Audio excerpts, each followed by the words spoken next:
que no es hispanoparlante es el doctor Cusit, que voy a hacer todo el esfuerzo del mundo y mi mejor esfuerzo en traducir. Por suerte tenemos a Bianca Verde, que ella es canadiense, pero maneja un hermoso español y se ofreció a ayudarme.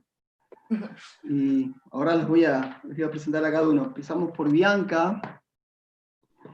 Recuerden que la idea de este webinar es que nos den un enfoque de cómo han encarado y cómo siguen encarando la atención de los pacientes COVID con cuidados respiratorios críticos. De hecho, Estados Unidos y México están con una oleada muy fuerte todavía. Canadá ha sido menor el impacto, ya nos va a contar Bianca, pero obviamente también están luchándola. La semana pasada fue el enfoque latinoamericano y en algún momento les entregaré como la comparación entre ambos para ver si realmente hay alguna diferencia. Entonces, para presentarles, tenemos a Bianca Verde Ríos. Bianca es terapeuta respiratoria. Tengo entendido que es hija de mexicanos y por eso ella habla muy bien el español, pero ella es de nacionalidad canadiense. Trabaja en el Vancouver General Hospital, obviamente de Vancouver, Canadá. Trabaja en terapia intensiva, en cuidados intensivos. También hace seguimiento de pacientes EPOC y pacientes neuromusculares también. Además es docente, ella es profesora adjunta de la Universidad de Thomson Rivers University, es donde ella se graduó, y todos los años ella participa de actividades de formación en terapia respiratoria en Perú. Por eso ella puede también manejarse muy bien con el español. Así que bienvenida, Bianca. Lo tenemos a nuestro amigo Ramón Delgado Aguilar, que tengo que confesar que para mí era Aquiles desde que lo conozco, pero no es Aquiles, es Ramón. Ramón también es terapeuta respiratorio, es de México. Ale, cuando puedas habilitar el micrófono al doctor Ramón Aguilar, por favor. Él trabaja en la unidad de alta especialidad médica del Hospital de Pediatría del Centro Médico Occidente, en la Ciudad de México. Es director de enseñanza del Colegio Mexicano en Terapia Respiratoria y Rehabilitación Pulmonar, y además representante por México de Solacur, entre otras cosas que también hace. Y por último tenemos al doctor Félix Cusit. Tuvimos la suerte de compartir con él en el último evento que hicimos en ventilación invasiva en nuestro hospital. El doctor Cusit es de nacionalidad rusa, de ahí se recibió de médico, pero muy joven se fue a vivir a Estados Unidos y se convirtió en terapeuta respiratorio. Hoy es el director administrativo del New York Presbyterian Brooklyn Methodist Hospital en la ciudad de Nueva York. Él maneja el departamento de terapia respiratoria y el centro de fisiología pulmonar. Desde ya les aclaro que es una eminencia. Aparte es una persona muy, muy amable y muy divertida. Es el presidente de la Asociación de Terapia Respiratoria de Nueva York y fue el presidente pasado de la sección de terapia respiratoria de la misma sociedad. Y trabaja también, está dentro de la Sociedad de Critical Care Medicine. Félix, thank you for coming. Gracias Bianca y gracias Ramón. Y bueno, como les propuse, lo mismo que los disertantes de la semana pasada en enfoque latinoamericano, les hice las mismas preguntas a ellos y como bien vamos a hacer, empezamos por la dama, por Bianca, que nos va a compartir si ella tuvo experiencia en alto flujo de aplicación de la cánula de alto flujo de oxígeno de entrada, o sea, primariamente los pacientes con COVID, con dificultad respiratoria, si tuvo algún aspecto de manejo especial en la aerolización y si usaron el pronoactivo tempranamente en alto flujo. Bianca. Muchas gracias. ¿Me escuchan bien? ¿Sí? Perfecto. Okay. Perdón que mi español no está perfecto, pero voy a tratar como puedo. Entonces, en Canadá la situación fue muy diferente, creo, de otras. Tuvimos suerte de no tener muchos pacientes con COVID al mismo tiempo. Yo creo que en el punto de más pacientes fue nada más como 15 o 20 con COVID al mismo tiempo. Y más en ventilador fue como nada más 8 en el mismo tiempo, entonces no muchos.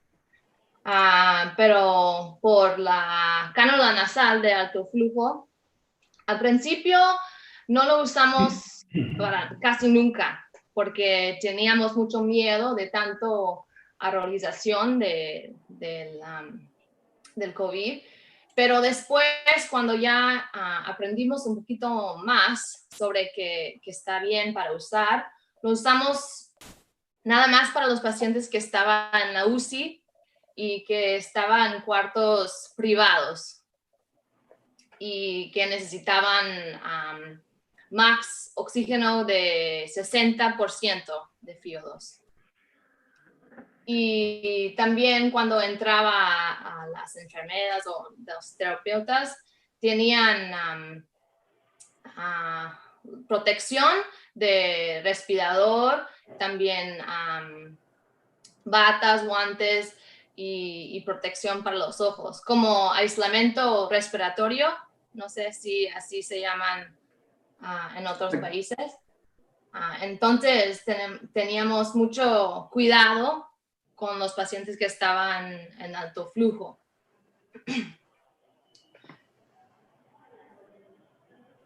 Ok. ¿Utilizaron posición prona en esos pacientes? ¿Hacían prono activo los pacientes? ¿Los pronaban, ponían boca abajo? Sí, a veces sí. Lo tratamos cuando estaban como dormidos, lo pusimos boca abajo en prono activo. Y sí, mira, observamos que se han mejorado por esas horas dormido así. Ok. Bueno, digamos, no lo tenían como protocolizado, o sea, lo ponían boca abajo cuando descansaban y notaban que eso mejoraba la oxigenación. Y cuando ellos querían, nos decían, ok, si quieres dormir, mejor duerme en boca abajo para que se mejore su respiración, sí. Ok. Bueno, muchas gracias, Bianca. Fue muy claro. Tu español es muy bueno. Gracias a Dios. Ramón, ¿qué nos podés Sí, contar del uso de alto flujo en tus pacientes? ¿Qué tal? ¿Sí me escuchan bien? Perfecto. Perfecto. Mira, la realidad es de que estamos en un país de 120 millones de habitantes y el equipamiento que tenemos es muy pobre, ¿no? Es muy poco. Sin mencionar que tenemos cualquier cantidad de pacientes hoy día contagiados. Nosotros en las unidades, por decirte algo, aquí en este hospital tenemos 16 camas en cuidados intensivos pediátricos y 6 camas en terapia intermedia de neumología pediátrica y solo tenemos 4 unidades de autoflujo y tenemos problemas para los insumos realmente. Eso es un gobierno en el mundo maravilloso de la medicina privada, sin problema podemos conseguir lo que queramos. Y la realidad es que sí, en la calidad en el momento que tenemos el alto flujo disponible, se utiliza el paciente en una forma espectacularmente maravillosa, funciona muy bien, sobre todo en los pacientes de fenotipo L, y sí utilizamos prono. La realidad es que utilizamos media hora, 2 horas, y en ocasiones hasta que el paciente se sienta cómodo, vaya, ¿no? El paciente, si se quiere quedar dormido boca abajo con el alto flujo, se puede quedar dormido boca abajo. Si quiere estar de lado, sobre derecho o izquierdo, como sea, puede hacerlo sin ningún problema. Y pues bueno, lo utilizamos por medio del índice de ROX, ¿no? Que ya todos conocemos. Y no hemos tenido... los pacientes que llegan a tener un ROX ya 3.5, ya y comienza su trabajo respiratorio, ya pasa quizá a ventilación invasiva, ¿no? Tratamos de tener mucho cuidado con la aerolización. Con la aerolización utilizamos una mascarilla, un cubrebocas quirúrgico, los de uso quirúrgico, y bueno, hay estudios claramente que demuestran que una cánula nasal a 3 litros da mucho más aerolización que un alto flujo a 60 litros, y con la mascarilla quirúrgica eliminamos ese problema, ¿no? Obviando que tenemos el equipo de protección personal, ¿no? Buenísimo. Muchas gracias. Okay, it's your turn, Mr. Felix. Do you have experience with high flow cannula? Or are you used it in the early moment, the patients? So before I'm going to tell you all the fairy tales about high flow nasal cannula, I would like to thank you, my friend, for allowing me to be part of this forum. And I wanted to thank all the good people that logged in from South America. Okay. This Let, forum. And let me translate because I need to. One more thing, you can do the whole package, okay? Okay. And since I was in Argentina last year, I really fell in love with people from South America. They're so warm, and I traveled the world, and I've never had encountered people that are as warm as I met in South America. So I'm very grateful to be part of this forum. Okay. Lo que está diciendo que él está muy agradecido, les agradece que estar escuchándolo, que agradece la invitación y que estuvo el año pasado con nosotros y no encontró en todo el mundo personas tan amigables y amables como somos los latinoamericanos. Así que bueno, gracias. Thank you very much. Thank you. So as far as high flow nasal cannula, I've been utilizing high flow nasal cannula for the last 8 or 9 years. Okay. And I've been utilizing high flow therapy way before it was commercially available. So Okay. for this particular crisis, I think that high flow nasal cannula has very special role. And that role is, how long do I have? Let me ask you. How long do I have? 5 minutes? 5 minutes? You have 5 minutes, yeah. Five. Okay. 5. What? Okay, can you just translate this, please? Okay. According to Albert Einstein, everything is relative. So your 5 minutes could be 55 of mine. So. Yes, I understand, don't worry. Él dice que, como dice Einstein, todo es relativo, los 5 minutos pueden ser 15. Y bueno, nada, está muy bien. Él dice que tiene mucha experiencia con alto flujo desde hace muchos años, inclusive antes de que apareciera el alto flujo como se comercializa ahora, y que particularmente en esta crisis el uso de alto flujo tiene una cosa muy particular. So high flow cannula, high flow oxygen has 2 very important roles in my experience of the last 4 months. First of all, if you utilize it early in the process, approximately 75% of your patients will avoid getting intubated. Okay, let me translate. Él dice que obviamente el uso del alto flujo en los últimos 4 meses tuvo mucha importancia y que al usar, él cree que el 75% de los pacientes que ingresan son intubados. ¿Es así? Okay. Okay. Now, the key is to use it proactively early in the process. If you allow a patient to get tired and they will lose respiratory reserve, it will not matter whether you're going to put them on a high flow nasal cannula or not. Okay. Él dice que si uno llega a poner alto flujo y la persona realmente está cansada, realmente, obviamente, empieza a tener rasgos de cansancio, es muy posible que no importa lo que uses, quizás no te alcance. That's first of all. Second of all, the high flow cannula, it's not just a high flow cannula. It can be used for weaning for the utilization with trach collar. So when you utilize it with trach collar, you have an enormously higher chances of successfully weaning these people off mechanical ventilation, because you do 2 things. One is you're providing people with COVID, majority of them have secretions that are reminiscent of concrete. And if you give them blend aerosol and cold aerosol, it becomes reinforced concrete.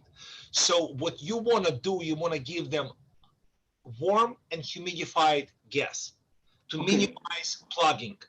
And second of all, by giving them high flow, you will help to minimize inspiratory resistance of the inner cannula and allowing them to not to work as hard, so they can preserve the energy to last longer. Okay. Let me tell you. Él dice que la experiencia que él tiene, que es primordial, el uso del alto flujo es primordial para usar con los pacientes que están traqueotomizados y tienen que salir en el proceso de weaning de ventilación mecánica. que él lo que ve que hay, los pacientes tienen secreciones muy espesas, y con esto él logra, les pone el collar de traqueotomía donde se pone el flujo, y de esa manera lo que hace es humidificar la vía aérea, además de enviarle el alto flujo de oxígeno, logrando que pueda disminuir la resistencia inspiratoria y que él pueda respirar mejor. Tú me dices, Bianca, si voy bien, ¿eh? Sí. Okay, let's go. But I'm Okay. done, or I can still say a few things, no? Sorry, no, I don't hear you. I can still say, I have another minute? No, yeah, go ahead. Okay. So what I wanted to say is, whatever, in my experience of the last 4 months, whatever you do, whether you utilize high flow cannula, whether you utilize non-invasive ventilation, or whether you utilize invasive ventilation, the most important, and look, it's a disease that's I think, vascular disease. And with hypercoagulation, high flow cannula, ventilator, BiPAP is not necessarily all the answers in the world, but we can only do what we can do, okay? It's up to the physicians to anticoagulate patients and to make sure that they don't throw blood clots and get MI and PE. But from what we can do in our limited scope of things to optimize things, we have to make sure that whatever we do is humidified. That was a paramount finding that I had, where when we humidified appropriately patients that were on high flow cannula, that were non-invasive, or were on a ventilator, or were on with tracheostomy, on humidification was one common denominator. This patient just gets so much better. Okay. Es lo que dice que independientemente de lo que usemos, tanto alto flujo como ventilación invasiva o inclusive ventilación mecánica, lo que va a determinar digamos, como el éxito o la efectividad del tratamiento es que esté bien humidificado. Y eso va a lograr que los pacientes mejoren y que anden mejor. Félix, could you tell us how many beds you have in ICU? So we are 600-bed hospital, and our baseline is about 60 ICU beds, and we had to pretty much muscle up to about 200 when this happened. Wow. So we basically had to increase almost threefold our ICU beds to accommodate everybody, because we pretty much but in a matter of 3 weeks, we increased number of patients on ventilators by 500%. Wow. So 500%. 500 veces. Wow. 25 to 125. Okay. Okay, thank you very much. The second question was, it's the same, but sorry, Bianca. ¿Qué experiencia tienen en ventilación no invasiva? Y si han hecho en ventilación invasiva previamente al uso de ventilación mecánica y si después la han usado como salida de ventilador. Ok.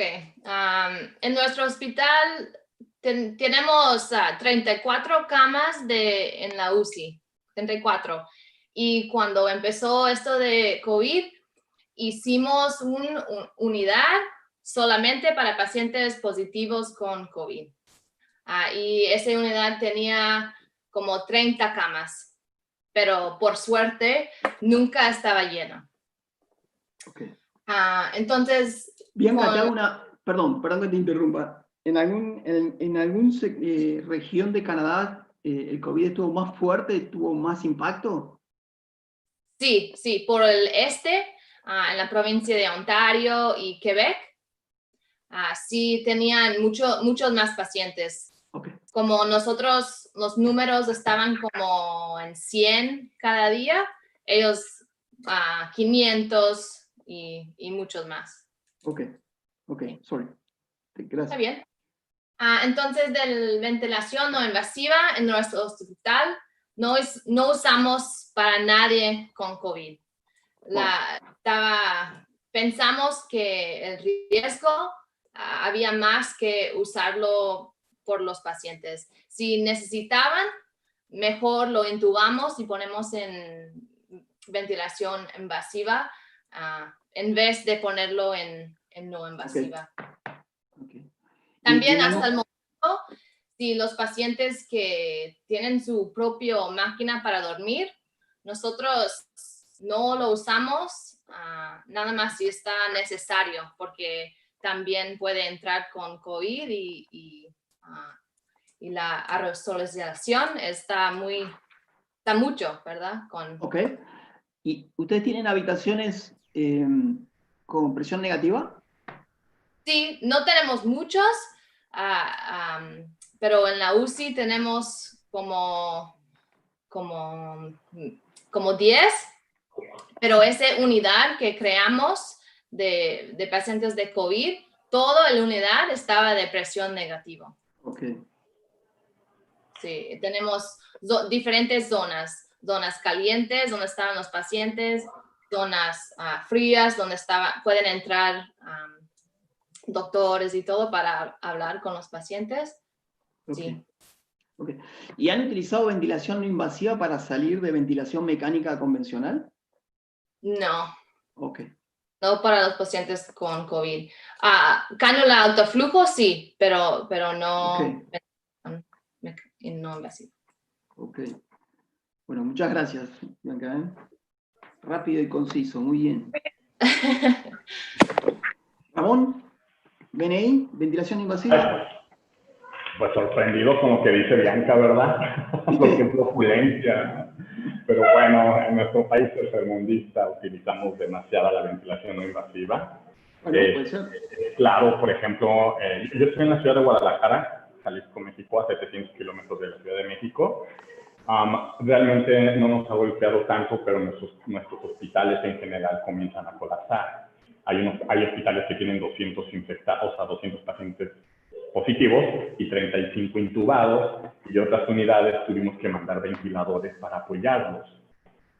Como te decía, literalmente nosotros tenemos una unidad médica, un centro médico y tenemos hospitales de zona. En los hospitales de zona no tenemos cánula de alto flujo. Entonces al paciente lo que llegamos a hacer es aplicar oxígeno con mascarilla con reservorio y o ventilación invasiva, esperando se desocupe un ventilador, porque igual tenemos nuestras unidades llenas y como mencionaba Daniel, de que tienen una unidad de terapia intensiva y de ahí se va expandiendo hacia afuera, igual nos pasa a nosotros, ¿no? Utilizamos mucha ventilación invasiva porque no tenemos alto flujo y tenemos que apoyar de alguna forma al paciente. Se han hecho, pues, como diría Daniel, nos hemos puesto ingeniosos, hemos tratado de adaptar, ¿no? La realidad es de que ustedes sabemos que no debemos de utilizar ventilación invasiva, pero por el riesgo de aerolización. Ponemos filtros tanto antes del puerto de exhalación, cosas así, pero el problema que tenemos es lo mismo, es la aerolización en los costados, en el sellado de la mascarilla. Se han adaptado máscaras de buceo, literal, o sea, por el escaso recurso que tenemos, si tú tienes una máscara de buceo, vas y la llevas, y que es como una total face, y la pones un filtro EPA, y por otro lado le estás inyectando oxígeno a 15 litros, ¿no? Pero oxígeno de la toma del borboteador. Entonces tenemos problemas con la humedad, con la temperatura, pero el paciente recibe un poquito más de aporte de oxígeno. No podemos hacerles crono con ese tipo de mascarillas porque no lo acepta tanto el paciente. Les es muy incómodo, aunque tengamos ventiladores para la apnea del sueño, como habla Bianca, se los podemos poner al paciente, pero les son incómodos. Entonces, lo que hemos hecho, y en algunas otras unidades de aquí de Jalisco, es de que al paciente se le pone 3 horas de BNI y 30 minutos o 1 hora de posición prono, y hemos mantenido saturaciones del 90%. Definitivo, a los pacientes de fenotipo H, pues sí se complica y entre más pronto los podamos intubar, pues es mejor. Pero aquí el plan es evitar que de L se vaya a H, ¿no? Que lo hemos visto rapidísimo. Ya sabemos, el paciente entra, es literal, el paciente entra caminando, tú ves la placa de tórax y te da miedo, tienen unas hipercapnias terribles y de hecho son los primeros que metemos a ventilación no invasiva, ¿no? Pero de nuevo, el plan es eso, tratar de evitar la progresión de L a H.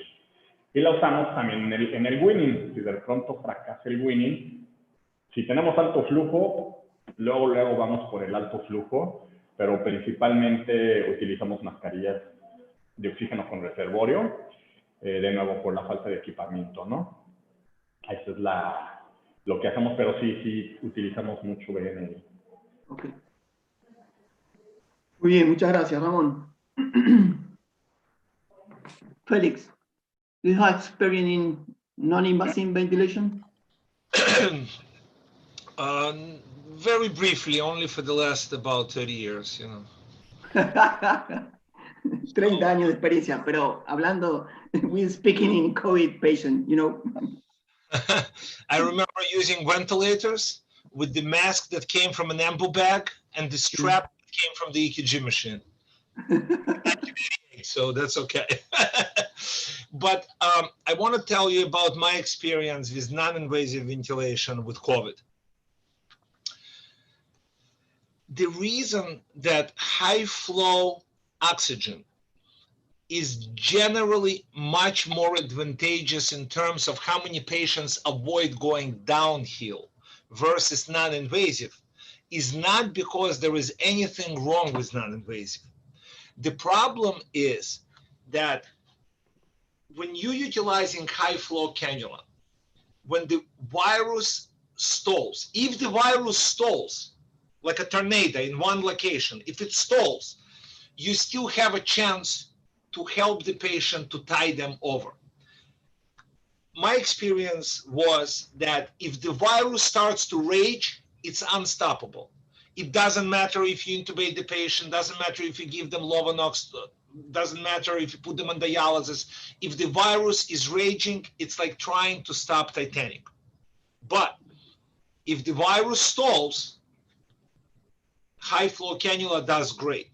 The problem with non-invasive ventilation is that if the patient is failing high flow therapy, even if it was started early in the process, right? The disease has moved to a different stage, to a much more aggressive stage. So it's not NIV's fault that a lot of times you may not be as successful as you would be with high flow cannula. It's just that the disease moved to a much more aggressive state. And then if that patient fails NIV and you intubate that patient, most likely you're going to have a lot of the same problems when patient is intubated as if they were on NIV. Okay. Now, those are not absolute cases, but for majority of cases, this is what I saw. Okay, let me remember that you told. Lo que dice él es que él, en base a su experiencia, lo que él vio es que si la enfermedad viene como una tormenta, es imposible pararla. Entonces, por más que vos la quieras atacar con lo que sea, te va a tapar la ola. Entonces, él cree que los pacientes donde él habla de si los virus paran, digamos, él habla sobre si la enfermedad es como que se detiene o la enfermedad es más lenta, con el alto flujo de oxígeno es mejor. Que cuando uno pasa a usar ventilación no invasiva cree que está haciendo algo más agresivo y la realidad es que es muy posible que no tenga tanto éxito. Entonces directamente él va por la ventilación mecánica y con la intubación. ¿Salgo de eso? Bianca, ¿te parece? Sí. Sí, es como que la ventilación no invasiva sí sirve, pero cuando lo usan estos pacientes están como ya se fallaron de alto flujo, ya no va a servir nada, no importa el modo de ventilación. Okay. Thank you. Go ahead, Felix. Okay. So did you use non-invasive ventilation? No. No, I use non-invasive ventilation. Particularly, I use non-invasive pressure control because Okay.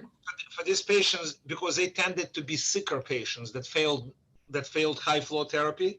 So I utilized, majority of them needed to have constant eye time, and you need to have more control over what you're doing with the non-invasive. So in majority of the cases, there was probably for every 10 patients on high flow, I had 1 or 2 on non-invasive. So Okay. I would say it was 80-20 or 90-10 or 85-15 relationship of how many patients I use high flow on versus non-invasive ventilation. Okay.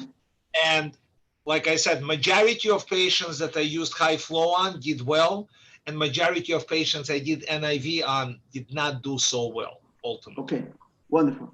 Él dice que sí que lo usó, en la relación de los pacientes que la usó es entre un 80%, un 85% de alto flujo y un 20 o un 15% de ventilación invasiva. Y lo que vio que los que usaron alto flujo, la mayoría le fue muy bien, y los que usó ventilación invasiva, la mayoría le fue mal. Posiblemente por lo que dijo él antes de que cuando uno aborda, ellos utilizan la ventilación invasiva una vez que falló el alto flujo. Entonces ya al paciente no le queda resto para seguir, ¿no? I just want to make one more comment, okay? Okay. Also, when you're utilizing high flow cannula, the function that the diaphragm performs is totally different. Ajá. Will pull more gas to the posterior and dorsal regions of the lungs versus when you're on non-invasive, where the machine delivers the gas, which primarily going to go to the apexes. Because remember, the gas will always go to the areas of most compliance and least resistance. So you do have a chance of causing similar ventilator or NIV induced lung injury, whether it's NIV or a ventilator. You know what I'm saying? You have just much a greater potential of hurting the lung with NIV or ventilator versus high flow cannula. But, you know. Okay. Es muy interesante lo que dice acá el doctor Cusit. Él dice que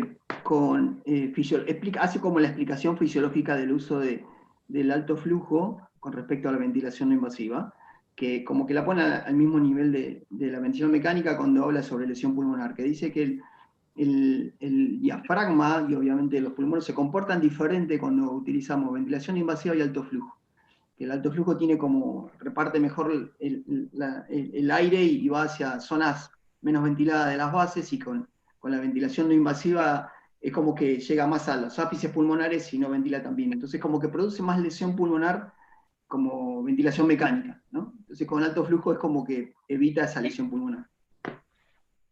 ¿Ok? Can I just one more comment? You have one more? Can I just say something unrelated to high flow cannula, unrelated to ventilation at all? The very interesting finding that we discovered in the first few weeks of the pandemic was that you almost did not need rapid tests to find out if the patient has COVID or not. If you did a blood gas on a COVID patient and you try to get rid of the bubbles, you know how if it's a regular blood, the blood just splatters on the surface. With the COVID patients, when you try to squeeze the blood out, it's like little balls that are rolling on the surface. It's like if you take a thermometer, you know the thermometer, if you shatter a thermometer, you know how you have mercury balls rolling? That's how COVID patients' blood rolls. It's very dark, hypercoagulated, and it rolls. It never splatters. So on your first blood gas, if you ever doubt whether your patient has COVID or not, all you need to do is to squeeze the blood out, and if it rolls, you know the patient has COVID. Every single one of our COVID patients had blood that was hypercoagulated, that was rolling like balls, like balls of mercury. Like if you break a thermometer, you know what I'm saying? A thermometer. Yeah, I know that this is a thermometer, but I can't understand it. If you break a thermometer, what do you have? Mercury. Yeah. You know how the mercury rolls? Yeah. blood from a blood gas, if you squeeze the blood from the syringe, rolls the same way. It does not splatter. It just rolls like balls. Okay. And when you see that, you know your patient has COVID. Wow. Every one of my 125 patients that had blood gases had blood that was hypercoagulated, literally Okay. like soccer ball. I understand.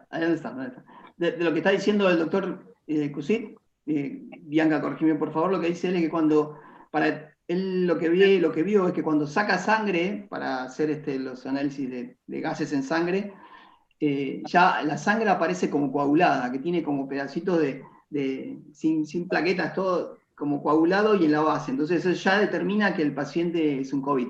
¿Es así? Sí. Okay. Well, okay, we got the first question. La tercera pregunta es, más o menos ya nos van llevando a esa contestación, pero bueno, ¿cuál fue el criterio obviamente, de ventilar a un paciente invasivamente, si estuvo en ventilación mecánica no invasiva o alto flujo, lo que sea? ¿Cómo determinaron que el paciente debía estar ventilado? Y ¿cómo progresaron? ¿Cuáles fueron los modos más utilizados? ¿Cuántos días estuvieron en ventilación mecánica? Etcétera. ¿Bianca? Ok. En nuestro hospital no teníamos criterios específicos, entonces estos pacientes vamos a intubar y estos no. Pero dependía de en cuánto oxígeno estaban, en cuánto FiO2. Por ejemplo, si tenían una porción de PaO2 por FiO2 menos de 100, por eso pensamos en intubarlo en ese momento. El problema era que algunos de esos pacientes no sentían que se faltaban aire. Estaban en 80% de FiO2, pero normal, respirando rápido y profundo, pero no se sintieron no trabajando. Okay. Entonces, en esos casos, yo creo que esperamos un poquito más, porque estamos pensando en qué está pasando, si lo necesitaban o no, porque nosotros sabemos que ventilación mecánica sí hace daño a los pulmones. Entonces no queríamos cambiar los pulmones más, para dañarlos más. En nuestro hospital monitoreamos los pacientes con oxígeno más de 6 litros por cánula nasal.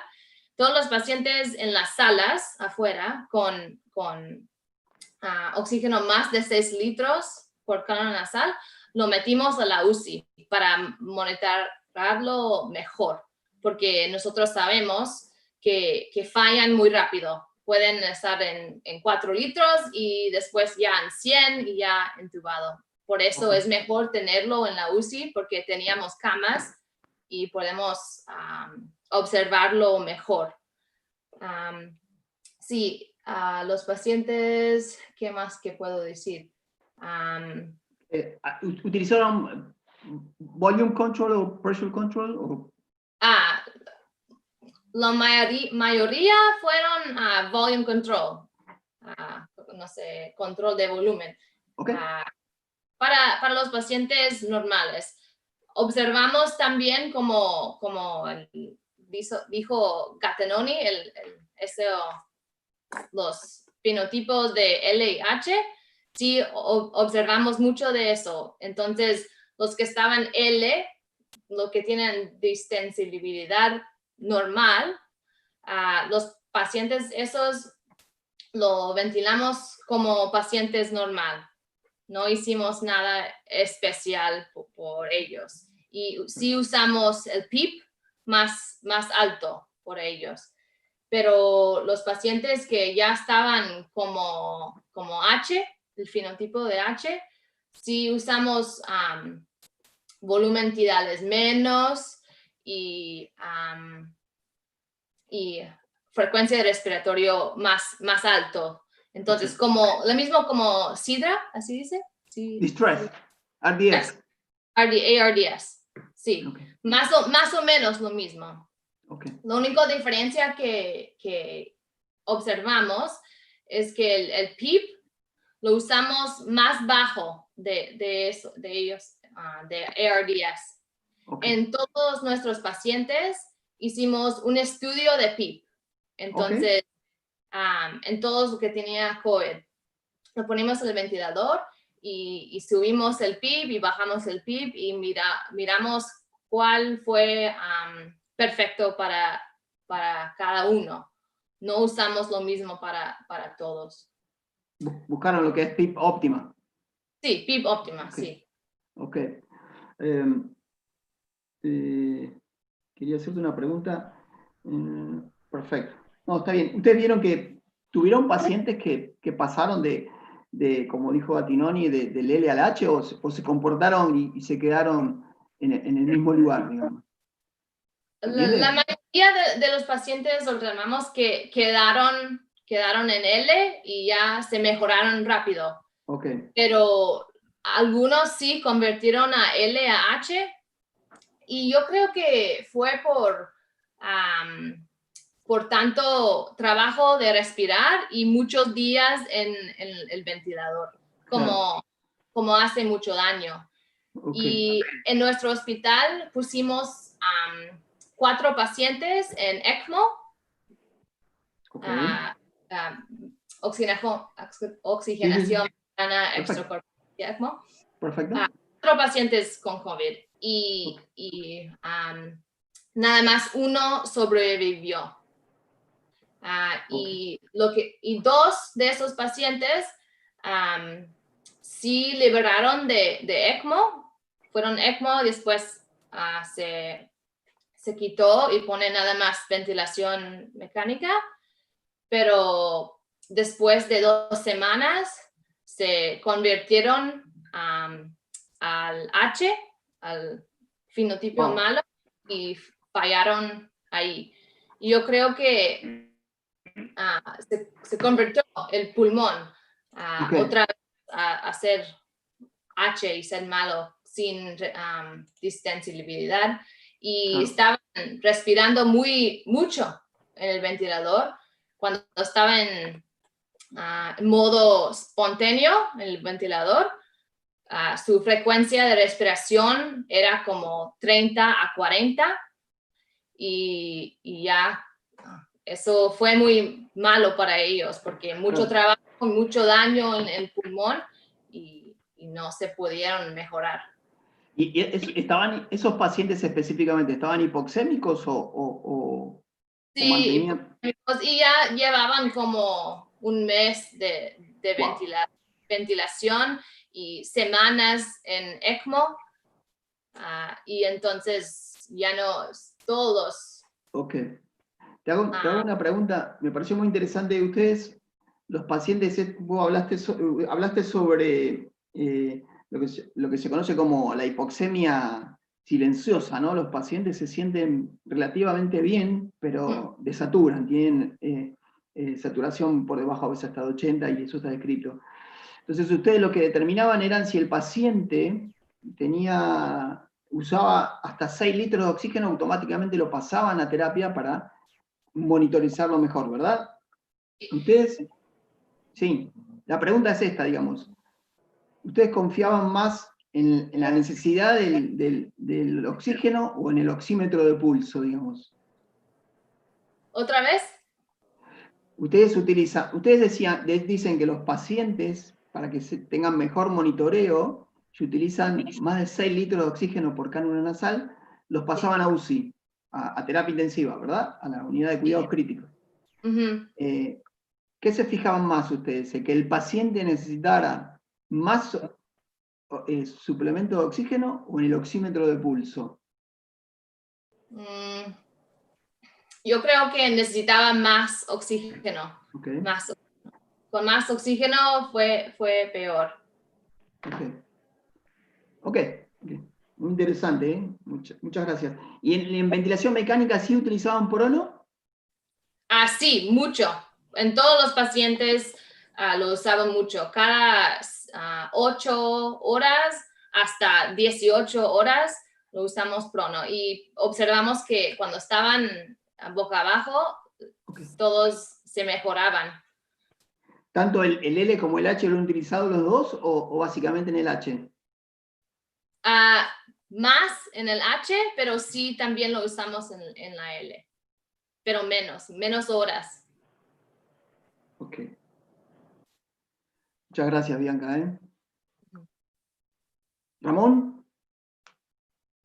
Vamos a darle micrófono a Ramón que no lo tiene. ¿Me escucha? Perdón, okay, fui yo. ahora sí. Muy bien, mira, bueno, acá la intención de darle el apoyo respiratorio al paciente es eso, ¿no? Lo que menciona Bianca, evitar el trabajo respiratorio por el feeling, ¿no? Tratar de evitarlo lo más que se pudiera. Ya si fracasaba al alto flujo, bueno, tenía pasis abajo de 120, abajo de 100, no te ponías estricto con 150, pero de 60, cosas así. Ya definitivamente se intubaban, siempre y cuando tuviéramos un ventilador disponible, ¿no? Que era otra bemol. Quizás se escucha raro, pero más tardaba en morir un paciente que en lo que el ventilador se limpiaba y lo que tú quieras y se adaptaba para instalarlo, ¿no? Realmente no se les da, hoy día no se les da tregua a los ventiladores, están funcionando prácticamente todo el tiempo. Tratamos de utilizar la protección necesaria. Acá tenemos la suerte de tener, por lo menos algo tenemos, filtros EPA, los ponemos en la rama exhalatoria. Si tenemos humedad activa, la utilizamos principalmente para los pacientes con fenotipo H y para los pacientes con fenotipo L llegamos a utilizar HHME, que son, es una nariz artificial, pero también es un filtro, ¿no? Y tiene muy buen poder de filtración. Obviamente, siempre la intención es, por ejemplo, en la medicina privada, esto es en la medicina gubernamental, en la medicina privada, obviamente, la intubación precoz es lo ideal, ¿no? No pasamos, en la medicina privada no pasamos por BNI, de cánula de alto flujo, directo se va a ventilación invasiva. Como dice Bianca, igual nosotros en el fenotipo L, en los que están más o menos, los ventilamos como cualquier paciente, ¿no? Volúmenes corrientes de 6, 7, un PIB de 6, 4, presiones respiratorias muy mortales, muy normales. Pero ya en los feos, en las tomografías prácticamente blancas, utilizamos PIBs altos. Bueno, un PIB ya en promedio se maneja entre 2 centímetros de agua, un drive pressure inferior a 12 también. Presiones meseta por debajo de 30, es lo que se intenta, ¿no? Y pronamos a todos literalmente están pronados. Dentro de nuestra cultura tenemos demasiadas comorbilidades y obviamente somos un país muy obeso, extremadamente obeso. Entonces, la falta de equipamiento, la falta de unidades, la falta de personal, que tenemos muchas enfermeras, tenemos enfermeras para dar y regalar, pero voltear a un paciente que pesa 150 kilos, 120 kilos, se complica. Entonces pronamos muchas horas, más de 24, 48 horas, y hemos tenido muy buenos resultados. Aquí el problema realmente son con las comorbilidades, ¿no? Que tenemos obesidad, hipertensión y diabetes, y la realidad es de que tenemos una tasa muy alta. En el mercado privado, la tasa de mortalidad es quizá del 40%, gracias a que tenemos alto flujo, intubación precoz, cosas así. Y en la medicina gubernamental se nos complica mucho y la mortalidad es del 90% realmente, ¿no? Pero quizá no tanto por la misma fenotipo H o la neumonía, sino por las comorbilidades. Wow. Muchas gracias, Ramón. Felix, can you tell us about the mechanical ventilation modes, Whatever. So one of the things that I noticed that was very, very weird with COVID is that a lot of those patients actually had pretty good compliance. Okay. And that was very, very weird because we always thought of ARDS as a disease that has poor compliance, you know, and this was nothing as a traditional ARDS, even though in early stages we were trying to treat it as traditional ARDS. And in a lot of cases, it did not respond because when somebody has good compliance and they're profoundly hypoxic, what is your response? You increase PEEP. You increase PEEP, you can blow pneuma mediastinum. But if the compliance is good, you're just hyperextending what's available to you. So that kind of gave us a hint that this is a vascular disease. It's a disease that involves blood and hemoglobin, etc. So it's not just so simple where you just recruit certain region of the lung. Compliance is great and very, very profound hypoxia. So what we find out is proning worked very well for us. Proning those patients worked very well. I would say that probably 75% of our patients on mechanical ventilation, maybe 65, 75% of patients wind up being proned. Some patients you couldn't prone because they were hemodynamically unstable, on too many pressors and things like that. But majority of patients was proned and it helped. It was helpful. Not in all patients, but nevertheless, it was one modality that kind of helped, for sure. Okay, we utilized 3 different types of, generally speaking, we had majority of our patients on PRVC, some of them on pressure control, and some of them in volume control. The idea was we wanted to utilize lung protective strategy. So we wanted to stick as much as possible within 6 to 8 ml per kilogram of the ideal body weight. We were trying to utilize judiciously reasonable amount of PEEP. And yes, if compliance is good and there is really no reason to put somebody on PEEP of 20 or 24.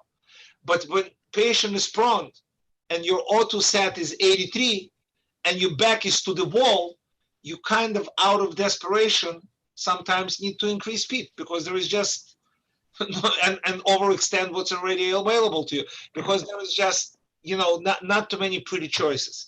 I can tell you one thing. What I did utilize on a couple of my patients, I utilized on one patient because don't forget, I was not running a Versace boutique. I was running a Walmart, okay?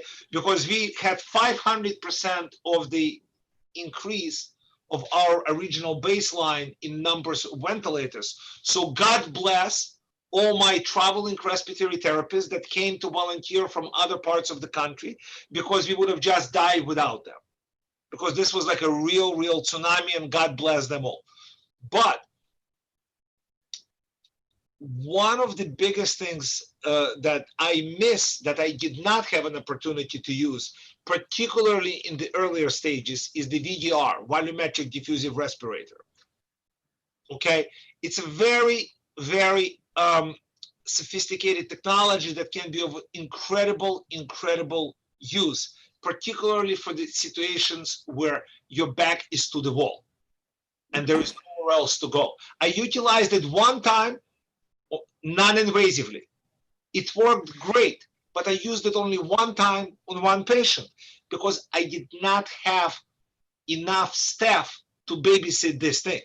But going forward, I mean, obviously everybody's making preparations for the fall because just because politicians decided that the virus will fizzle into the thin air, I don't think that virus necessarily thinks along the same wavelength. Okay, so if the virus is coming back in the fall, we're going to have several other things that are going to put us at potential disadvantage.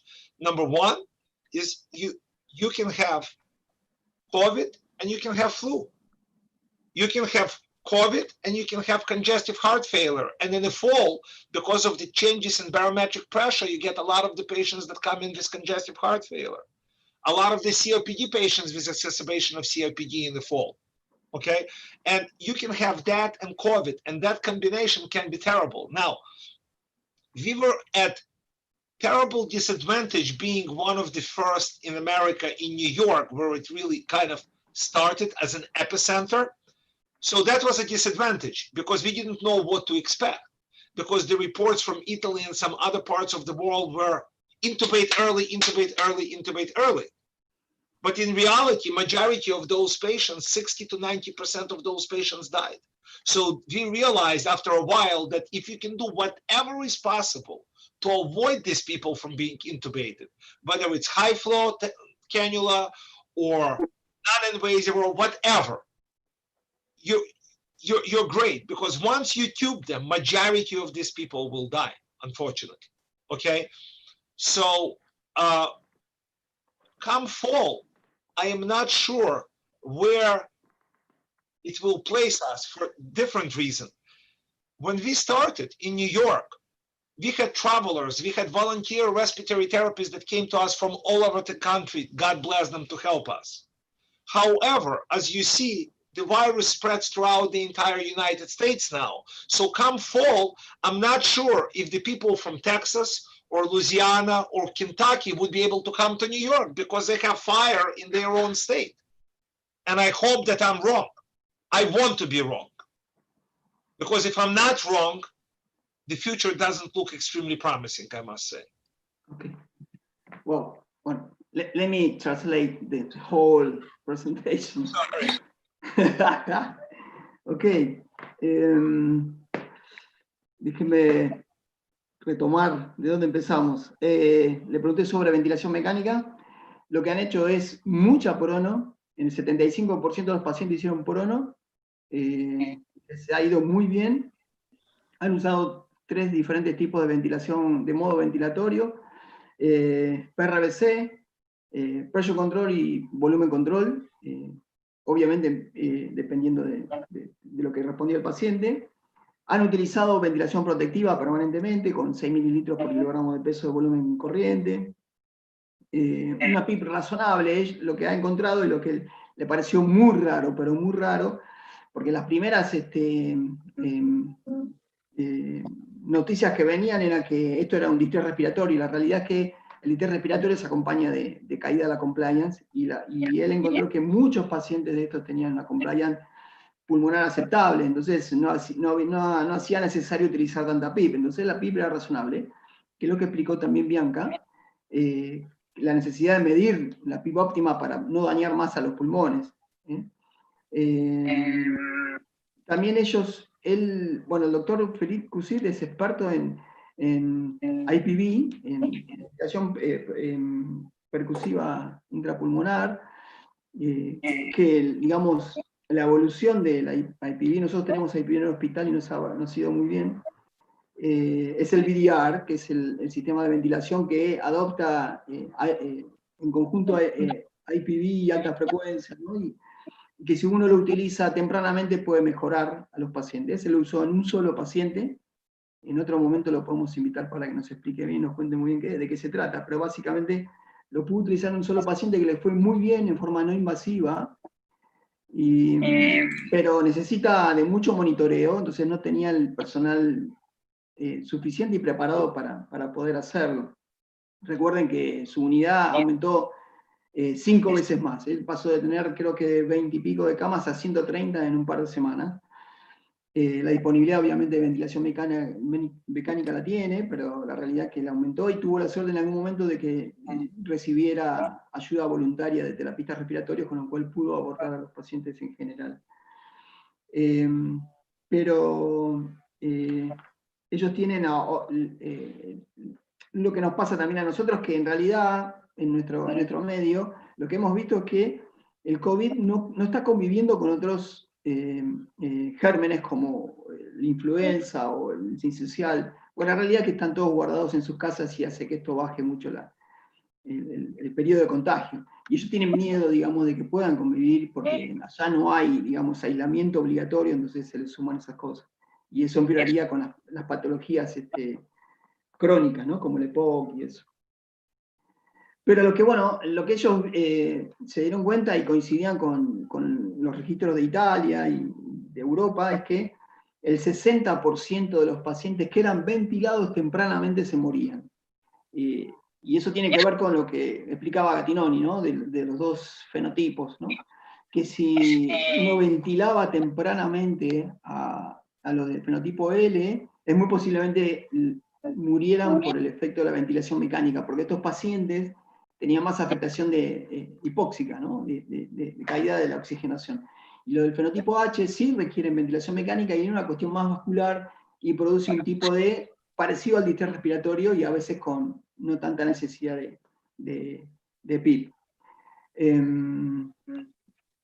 La realidad es que lo que le cuento esto, lo que me parece muy gracioso es que no está hablando de que su unidad es como ir a un negocio Versace, ¿no? Y elegir la prenda ideal, sino que se convirtió en un Walmart, ¿no? Donde había un montón de cosas para hacer y que necesitaba mucha gente para trabajar, ¿no? Entonces, de un día lo que estamos viendo con lo que están aportando cada uno de los profesionales acá y lo que escuchamos de Latinoamérica, la realidad es que cada lugar tiene su idiosincrasia, ¿no? Y cada lugar tiene su característica propia. La patología es la misma, pero el abordaje, quizás científico profesional también es compartido, pero cada país tiene sus características que empeora o mejora la situación, ¿verdad? A veces los pacientes se mueren por falta de equipamientos, por falta de abordaje, etcétera, ¿no? Por falta de personal, que es lo que está pasando. Pero bueno, acá el doctor hizo una educación bastante interesante sobre lo que le pasa a él y está muy bueno. Did you use with Felix? Just one more thing. Yeah. Okay. So what I was trying to say is that at least now we know what to expect. So as we gear for the fall, I'm fully prepared to use high frequency percussive ventilation in a more proactive way, because we were simply overwhelmed this time around. But if there is a round two, I saw that it works, so I will certainly use it. I can tell you IPV I actually used in several of my patients because it required a little less work in terms of monitoring. And so the several patients that I used on very small, just maybe literally several people. One of them I was very biased to, and that was my wife. That I used it, okay? I wanted to ask you. But every one of them, including my wife, did fine. But so IPV is very, very useful in the early stages when you're trying to avoid these people from getting intubated.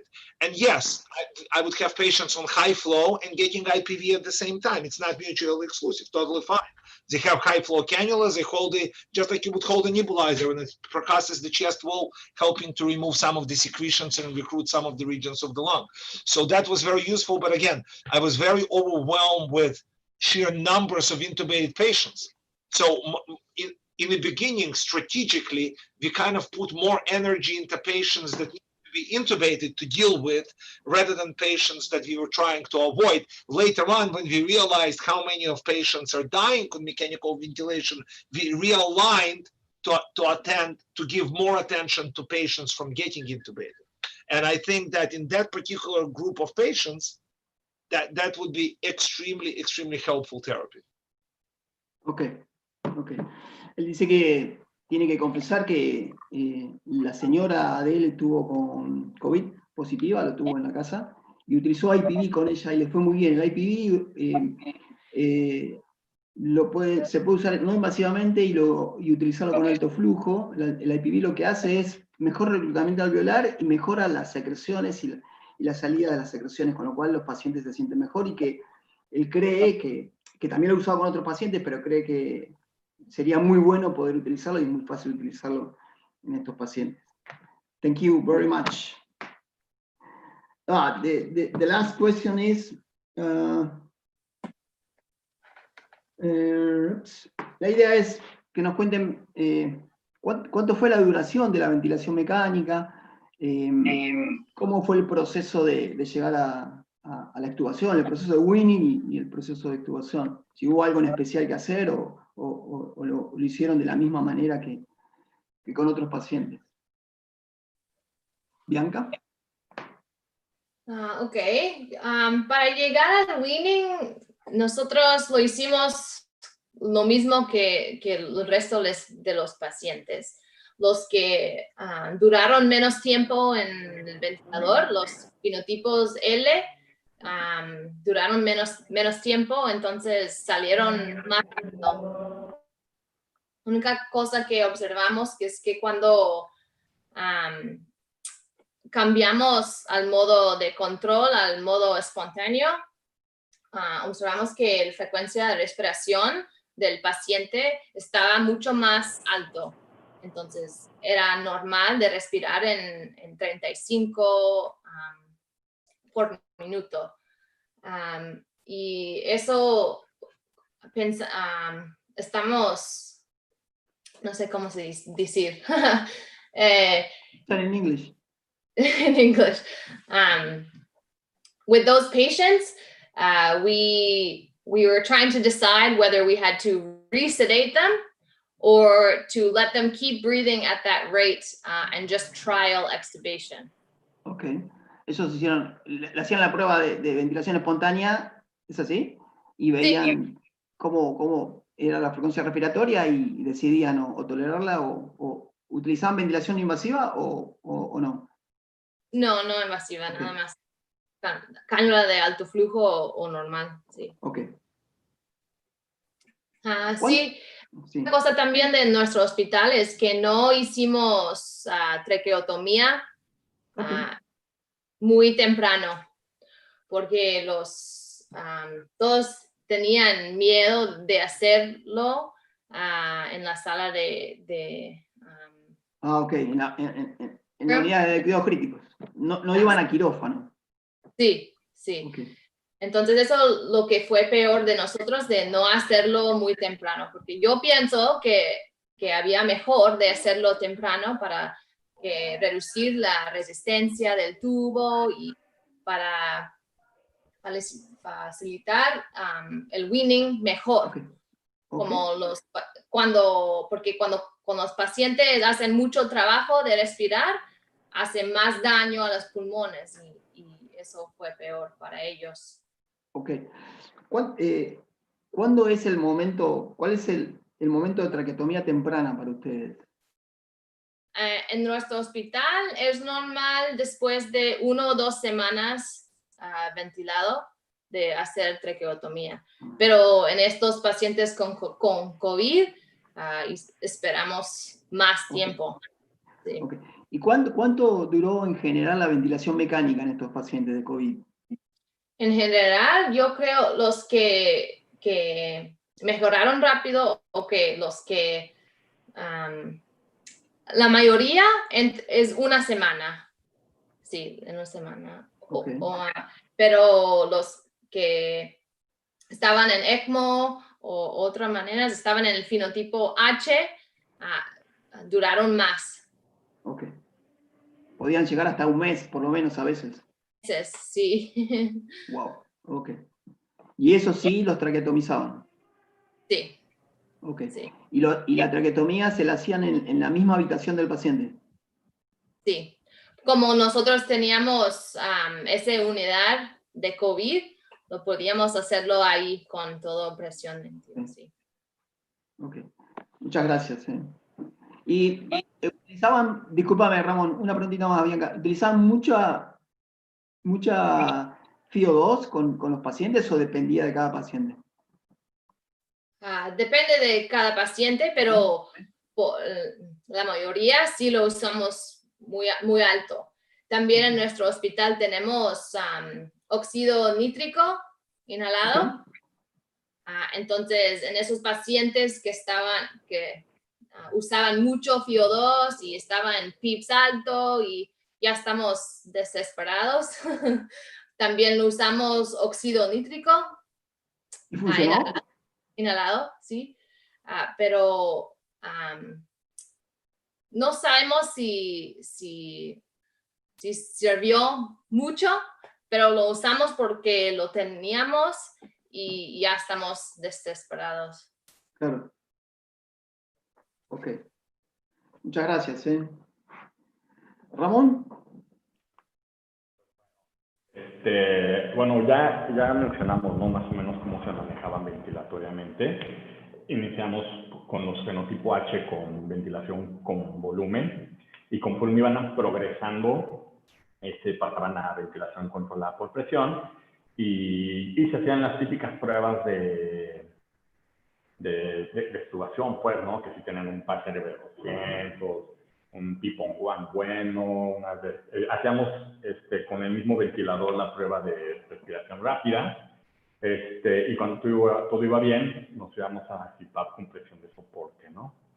El adecuado para tratar de mantener sus volúmenes y ellos los bajan. Como les mencionaba, tenemos todas las comorbilidades del planeta, entonces muchos de estos pacientes se les hacía traqueostomía. Algunos se iban a quirófano, dependiendo del volumen, y otros ahí mismo en la cama del paciente, ¿no?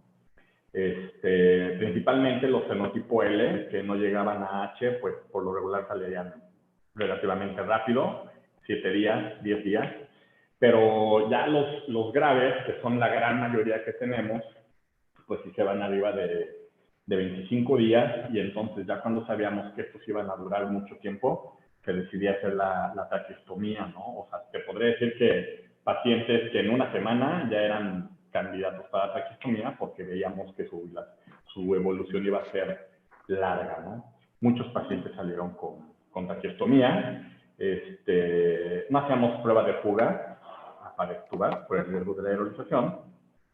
Y bueno, muchos salían ya con traqueostomía y pasaban CPAP con presión de soporte, los pasamos a tubo en T y en chimenea, llamémosle así, no sé si el término es universal, y poníamos un filtro, ¿no? Poníamos otro filtro en la salida de la chimenea propiamente, vaya. Los fenotipo L, a los que les va bien, los que están relativamente bien, salen a mascarilla con reservorio todos y por lo regular les iba muy bien. Y de igual forma continuamos con el prono, ¿no? Tenemos muchos pacientes con el prono que se sienten espectacularmente bien. Quieres estar acostado de lado, ponte el chiste de, como dice bien esta Bianca, que entre menos trabajo respiratorio, menos problema, mucho mejor le va al paciente. Y con los pacientes que ya les iba un poquito mal, regresábamos a la ventilación invasiva de nuevo porque no tenemos unidades suficientes de alto flujo y principalmente eso, ¿no? No sé si me expliqué. No, está muy bien, está perfecto. Gracias, Ramón. Felix, how did you get the weaning process with patients? I'm sorry, I couldn't hear it. Can you say it again? How was the weaning process, the mechanical ventilation? I think that the weaning process was very, very complicated. A lot of those patients were very tachypnic, breathing very rapidly, and a lot of times we had to make a compromise whether do we sedate the patient or do we try to extubate and see if they can fly. So that was, and I think, obviously my Spanish is 0, but I heard when Blanca was saying it and I understood what she was saying, and it's pretty much along the same lines. It's like sometimes you just have to bite a bullet and just try to extubate, even though they're a little tachypnic and this and that, and hope for the better. Or do the tracheostomy and, and move on. In which moment did you perform the tracheostomy? So in the beginning, Okay. I would say that first 1 month, first 3 to 4 weeks, there was no tracheostomies done because it was so, and I'm not speaking from, I'm just saying globally speaking, like if I speak about all the hospitals in New York, in New Jersey, I'm not talking about just in general, because I think that a lot of look, it's a scary disease. And it is scary to come and do an invasive procedure at the bedside for anybody, including a surgeon. So I think that surgeons in general hesitated in the beginning to do tracheostomies early on because the hope was maybe they will come off the ventilator, and a lot of them were, frankly speaking, very unstable, where you could not do tracheostomy. A lot of them were so gravely ill that you just medically couldn't do it. So it was a combination of several factors, but the first several weeks or a month, there were no real tracheostomies done. After a month, I think when we got a little better control over what we're doing with these patients, we started to see our tracheostomy. So, like, you know, typically in New York, I would say, New York, New Jersey, I mean, it kind of hit us in the beginning of March. I would say that probably sometime in April, we started to see, kind of like a month later, we started to see first tracheostomies. And then, of course, it all accelerated, and it was pretty much becoming more routine, kind of doing tracheostomies in these patients. So I would say that the first group of patients had to be waiting for tracheostomy much, much longer than 10 or 12 typical days that people are used to, you know. But then, obviously, once they got tracheostomized, the weaning process was a little easier, at least in those that were medically stable, you know. But yeah, sometimes you had to bite a bullet and try to put somebody on trach collar with their respiratory rate in their 30s, or extubate somebody to high flow cannula and just hope for the better. A lot of times it was a judgment call, and a lot of times it was biting a bullet, because if you would wait for an ideal shallow breathing index, you will not get anybody off. So a lot of times you just had to compromise with ourselves, trying to, you know, within reason, trying to move forward. And this is where, of course, if somebody has tracheostomy, you're not as scared as pulling the tube off. What's the worst that can happen? You take the patient off, putting them on trach collar or high flow trach collar. If they do fine, fine. If they don't do fine, you just put them back. But once you take the tube out, trying to reintubate somebody this sick is always very problematic. So I think that if within reason those people could have get tracheostomy earlier, the weaning process would be, I think, moving a little more aggressively, because it is easier to put somebody on trach collar than to take the tube out. Yeah. You know. Ok. Bien, voy a intentar resumir lo que nos dijo el doctor. Ellos utilizan la traqueotomía muy tempranamente. Ya a las 3 semanas o a las 2 o 3 semanas del primer mes ya tienen que estar traqueotomizados. Él cree que en los pacientes que más se esperaron fueron en los primeros que empezaron en marzo, en abril, que fueron lo que más tiempo se esperó. Pero bueno, ellos se dieron cuenta que el paciente traqueotomizado podía ser mejor manejado en el proceso justamente de weaning, para poner el collar con alto flujo, y si el paciente fallaba se volvió a intubar. Así que nada, lo que se encontraban justamente en eso, ¿no? El paciente, cuando le decían alguna prueba de ventilación espontánea, como dijo Bianca, los pacientes experimentaban muy alta frecuencia respiratoria, entonces los hacía como un weaning bastante complicado. Entonces fueron probando. Lo que se dio cuenta es que no había un momento ideal para hacerlo. Iban probando hasta que el paciente arrancaba y no esperaban que los índices que pudieran tomar sean los ideales. Y a ver si me quedó algo más. La realidad es que ellos tomaban como que, obviamente, esta enfermedad era como una enfermedad que asustaba mucho, que sigue asustando mucho, que la gente tiene mucho miedo a contagiarse, entonces se decidía rápidamente la traqueotomía para evitar justamente eso, porque saben que cualquiera de los que atendía a los pacientes se podía contagiar, entonces directamente se traqueotomizaba y no se esperaba otra forma de esperar esto, ¿no? Digamos. Pero lo pensaban en eso, ellos creen que haciendo traqueostomía, nosotros en pediatría nos cuesta mucho ver esto, pero no estamos tan acostumbrados, me parece, a ver esto, pero en adultos se traqueotomiza tempranamente, y en esta patología también. Bueno, mi serie de preguntas terminó. Si alguno de ustedes quiere... Sí, Félix, do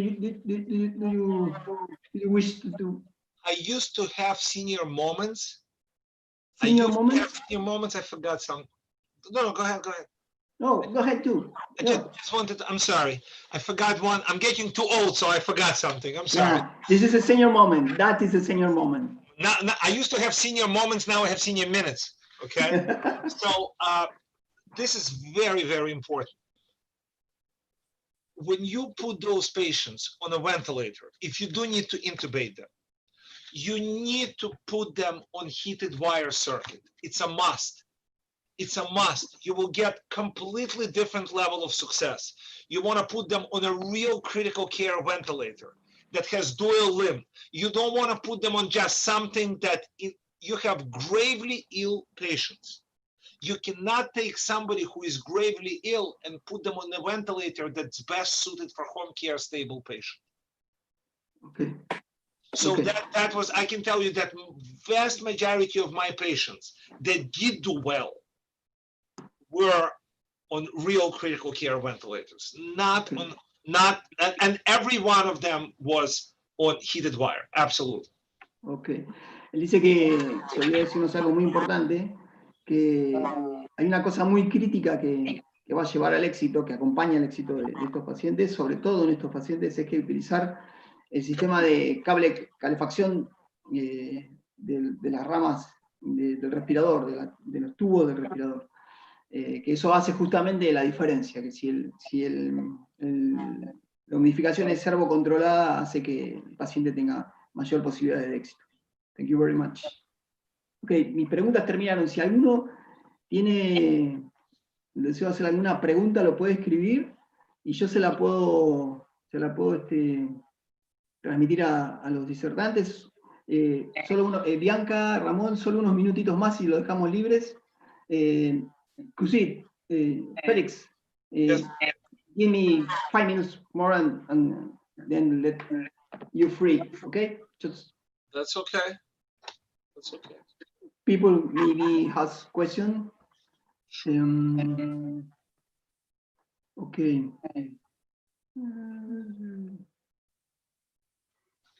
Bueno, Laura, se ve que no escuchaste al principio, lo dijo el doctor, ellos prefieren utilizar alto flujo.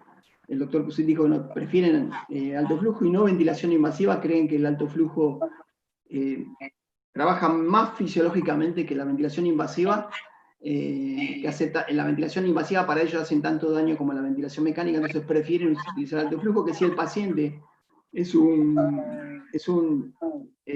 fenotipo L, como el que describió Gattinoni, van a andar mucho mejor con alto flujo porque lo que necesitan es oxígeno. A todos, ok. GB pregunta, que creo que Bianca ya lo dijo, pero si han tenido que reingresar a algún paciente en ventilación mecánica. Y que no sé cuál sería la pregunta, pero si han tenido la experiencia de tener que reintubar a un paciente después de que lo extubaron. Sí, nosotros sí. Y lo reintubamos por la hipoxemia, no por nada más, solo para hipoxemia y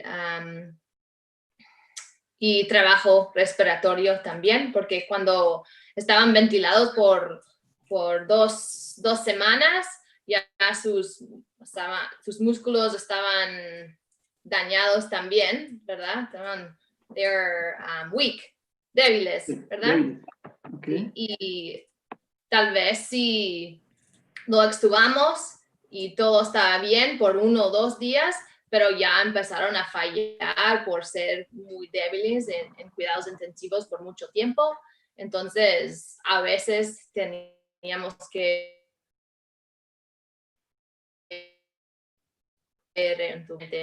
nada más 1 o 2 pacientes. Ramón, ¿tuviste experiencia con eso? Sí. Es lo mismo que con Bianca, ¿eh? El paciente se fatiga, está mal. De nuevo, cuando comenzamos a ver un fallo, entraba a ver con prono, y si ya de plano no aguantaba el paciente, pues era cruzar los dedos que alguien falleciera, ¿verdad? Para poder intubarlo y tener una máquina disponible, ¿no? Que es nuestra realidad. Pero sí tuvimos casos de intubación. Okay. Felix, do you have reintubation patients? I'm sorry, I cannot hear. Do you have patients again in mechanical ventilation after weaning or after Yes, few days? look at that. Yes. So the patients that were extubated, some of them did fine for a number of days, and then all of a sudden they get a PE or they get acute MI just like this. You know, so this was very counterintuitive because we're used to be able to get somebody off, and most of the time they'll be fine, particularly a week later or 5 days later or 4 days later or 2 weeks later.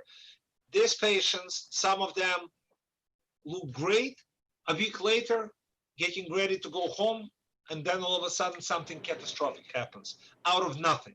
You know, so this was very, very different about this disease than anything else in that sense, yes. And this is where I think if they were tracheostomized, you had, but I have to tell you, from all the patients that we tracheostomized, those that were medically stable to be weaned, when they went on trach collar, on high flow trach collar, we weaned literally 100% of them off, and they did not have to come back on a ventilator. Okay, now I'm not saying somebody that has tracheostomy on high PEEP, high FiO2, high flow trach collar is not a panacea, but if the patient is medically stable and appropriate to be tried on trach collar, every single one of them came off. And once they came off, ultimately, sometimes it took us a day or 2 or 3 to work with it. But once they came off, if they were off for 48 hours, none of those that we weaned with tracheostomies had to go back, which was an incredible finding, you know, and, you know, that I can tell you. And I know this is kind of coming to the close, I think, but I do want to mention something, okay? And this is not necessarily maybe a scientific thing that I want to mention, and it's not directly related to high flow intubation or anything else.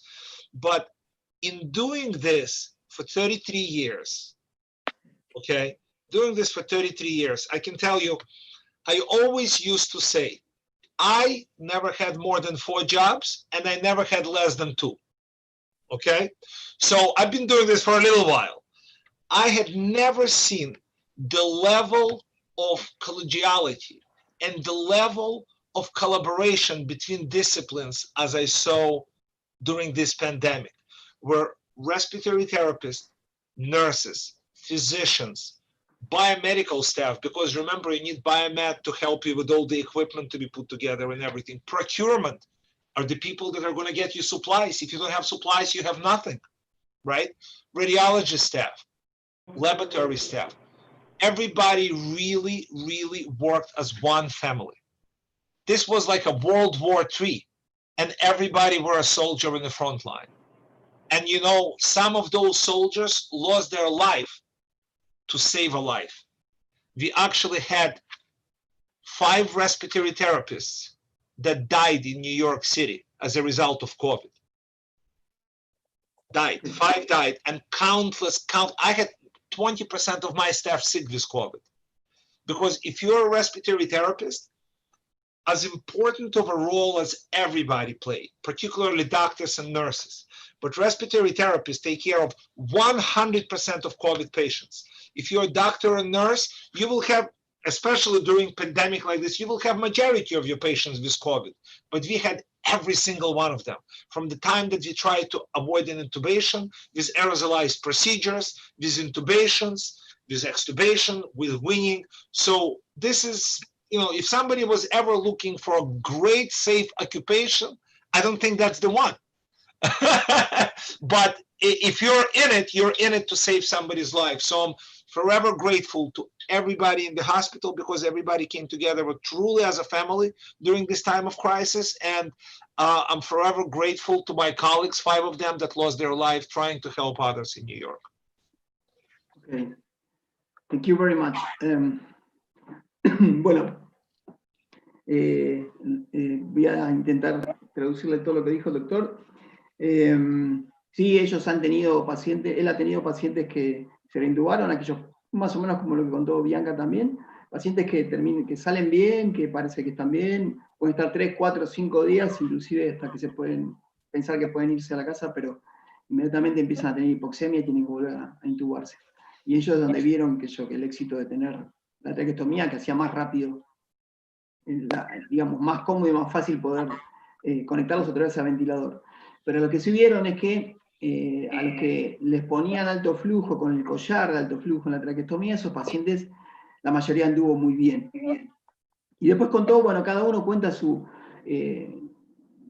lo que les pasa, digamos, regionalmente, ¿no? Y él lo que destacó justamente que no recuerda haber visto en ninguna otra situación como la que está viviendo ahora con el COVID, de cómo se han organizado ellos y cómo han trabajado como una gran familia este tipo digamos, de acontecimientos, ¿no? Que cada uno cumplió su labor, el enfermero, el terapista respiratorio, el médico, los bioingenieros que tenían los equipos preparados, y así todos ellos tuvieron, en el estado de Nueva York hubo 5 terapistas respiratorios muertos por el COVID, ¿no? Entonces él justamente pondera eso, ¿no? Cómo se han podido organizar y cómo han podido pelearle a esta situación en forma organizada, que a veces a los latinos nos cuesta un poquito organizarnos. Bueno, tenemos un par de preguntitas más y los vamos a sacar tranquilos porque ya los estamos reteniendo mucho.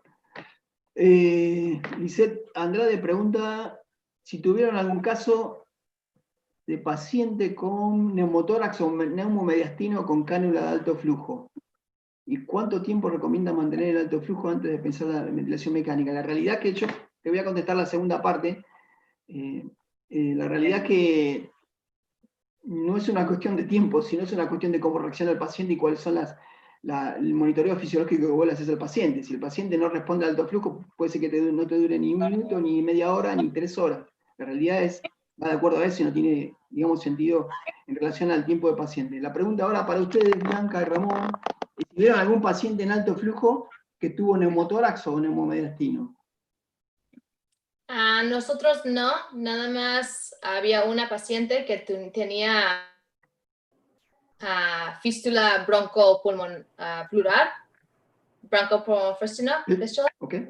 y necesitábamos ponerlo en ECMO porque estaba muy seria, estaba muy grande la fístula, entonces con menos presión se puede mejorar más, entonces ECMO fue la única solución que teníamos, pero por suerte no teníamos nada más pacientes con neumotórax. Ok, Ramón, ¿viste algo de eso? No, ninguno, ¿eh? La realidad es que es muy loable. Muy raro. Ok. Felix, did you see any patient with using high flow with pneumothorax or pneumomediastin caused for the high flow? You mean pneumothorax resulting in? No.